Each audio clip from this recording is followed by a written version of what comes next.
I visualize this hall as a conference hall, a science conference, international science conference. And all the students who are sitting here for a demo on the science experiments are budding scientists.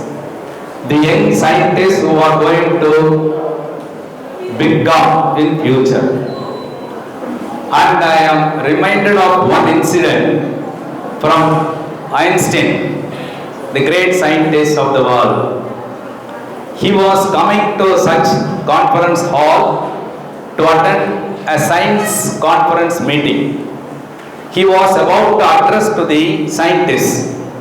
He was coming as a chief guest.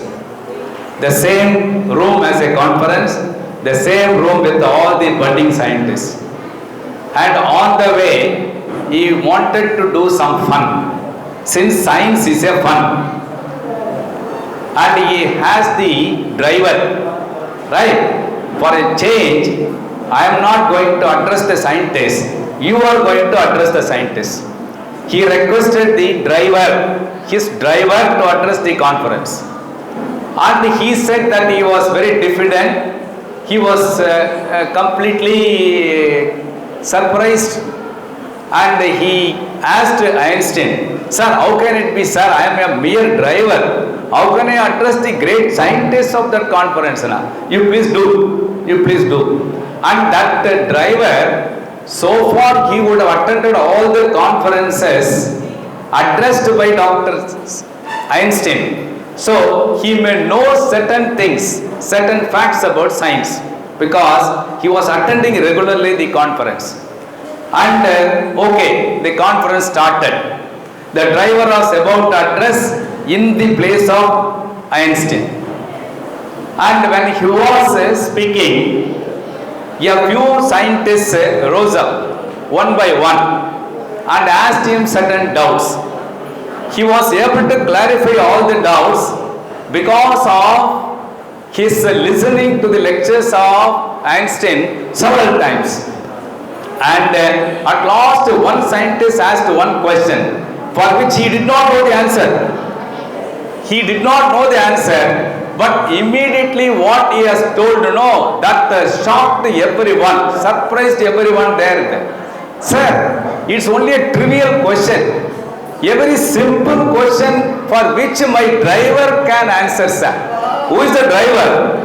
Scientist. Einstein is the driver, because he was sitting as a driver and this driver was addressing as the scientist. Sir, it's a very silly, simple question. Even my driver can answer. This is the presence of mind of the driver. And the scientist Einstein started answering to all the people. And it surprised all the conference. So I visualize such a conference here. Hats off to every one of the budding scientists. And hats off to every one of the teachers who are at the background of this. And one small anecdote, another anecdote. One lady scientist has, I think she has secured 2 Nobel Prize. She has won 2 Nobel Prize. To go to her younger days, she was working as a servant maid. She was working as a servant maid, and that too in a cow shed. She was working in a cow shed. And she discovered and invented radio. What is her name? Madame Curie, right? She raised from the racks to that post.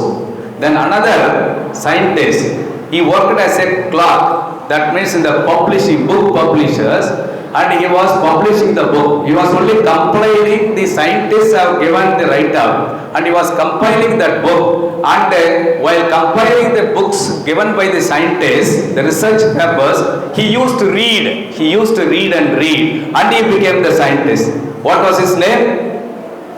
Michael Faraday. You see, all the scientists have come right from the beginning. So in the younger days, they would have got the curiosity to learn certain things, how they have become the scientists, and you can also become the scientist. So scientist born out of only one word, why. Scientist born out of why. That is why Abdul Kalam ji has told, who is the first scientist of the world? Who is the first scientist of the world? Child is the first scientist around. Why? Because this scientist means they used to ask why. Only child will ask the mother. Mother, when she used to narrate some stories, the child every step asks the question, why? That has to be answered. That is how science is born. ABS Vidya Mandir, Thiruvallur.